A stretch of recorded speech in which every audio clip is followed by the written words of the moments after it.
पेड़ नहीं छोड़ता, एक प्रेरणादायक हिंदी कहानी। नमस्ते दोस्तों, स्वागत है आपका हमारे YouTube चैनल पर। लेकर आए जोरदार मजेदार कहानी। एक बार की बात है, एक व्यक्ति को रोज रोज जुआ खेलने की बुरी आदत पड़ गई थी। उसकी इस आदत से सभी बड़े परेशान रहते।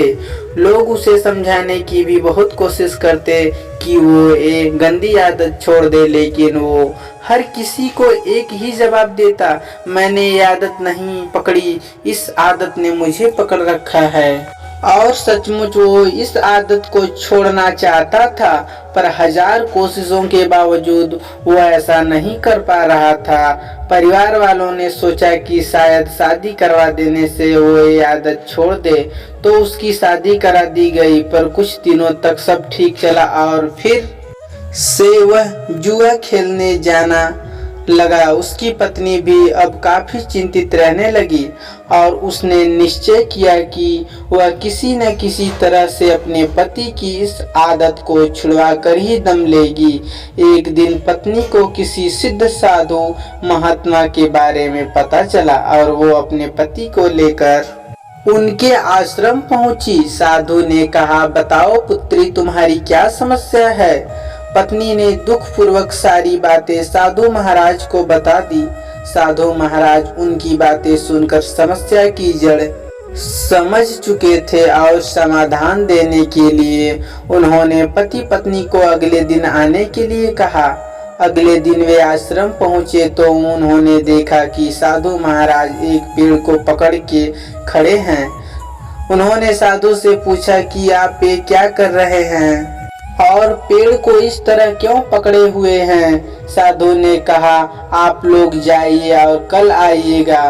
फिर तीसरे दिन भी पति पत्नी पहुंचे तो देखा कि फिर साधु पेड़ पकड़ के खड़े हैं। उन्होंने जिज्ञासावश पूछा, महाराज आप ये क्या कर रहे हैं? साधु बोले, पेड़ मुझे छोड़ नहीं रहा है, आप लोग कल आना। पति पत्नी को साधु जी का व्यवहार कुछ विचित्र लगा, पर वे बिना कुछ कहे वापस लौट गए। अगले दिन जब वे फिर आए तो देखा कि साधु महाराज अभी भी उसी पेड़ को पकड़े खड़े हैं। पति परेशान होते हुए बोला, बाबा आप ये क्या कर रहे हैं? आप इस पेड़ को छोड़ क्यों नहीं देते? साधु बोले, मैं क्या करूं बालक, ये पेड़ मुझे छोड़ ही नहीं रहा है। पति हंसते हुए बोला, महाराज आप पेड़ को पकड़े हुए हैं, पेड़ आपको नहीं, आप जब चाहें उसे छोड़ सकते हैं। साधु महाराज गंभीर होते हुए बोले, इतने दिनों से मैं तुम्हें क्या समझाने की कोशिश कर रहा हूँ, यही न कि तुम जुआ खेलने की आदत को पकड़े हुए हो, ये आदत तुम्हें नहीं पकड़े हुए है।